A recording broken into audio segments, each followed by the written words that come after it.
Hey everyone, this week let's talk about simile, metaphor, and some variations of those techniques. Alright, in your notes you jot down these two definitions. As I work through them, this is probably a review for you, but this won't harm you to jot the notes, just in case. Simile is comparison between two things using connective words such as like, as, them, resembles.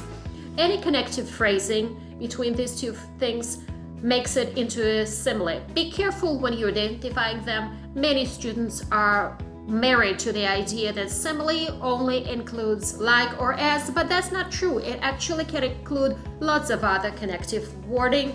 So your example here is goalie was solid as rock. That as, of course, makes our sentence a simile. Metaphor compares two things but doesn't use any of those connective phrases. So we have an example, the goalie was a rock. Sounds like a tough goalie. Metaphor seems stronger in the example that I gave you here. It does a nice job. It makes one thing is the other thing. So there is no connective. So when you're done, join me on the next slide or hit pause.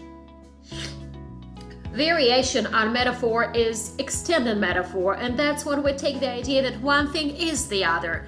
Which is we just stretch it out and keep going with that idea. In your definition that you're writing down, metaphor that continues beyond the first sentence of the first comparison, you can say that it's entire work.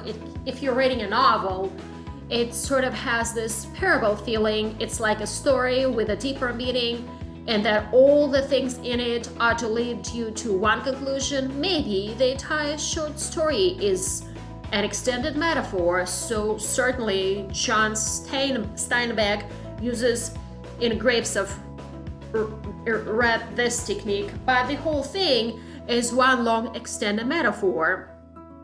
For the you can take that one out later, but I'm using this example from Will Ferrell, who was invited to Harvard a few years ago, but he never graduated college himself.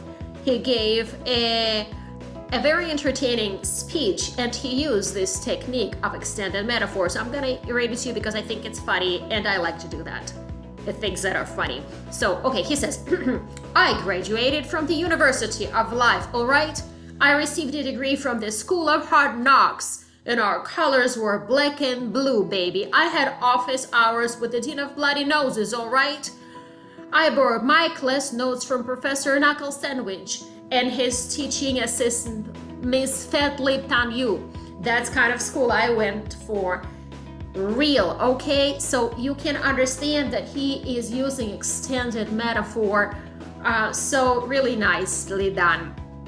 So this can be super awesome, but then sometimes you can use these techniques and you can abuse them and use mixed metaphors.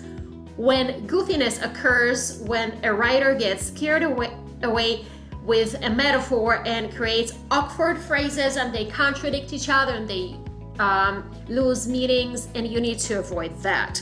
I have 4 examples for you. I don't want to read them for you.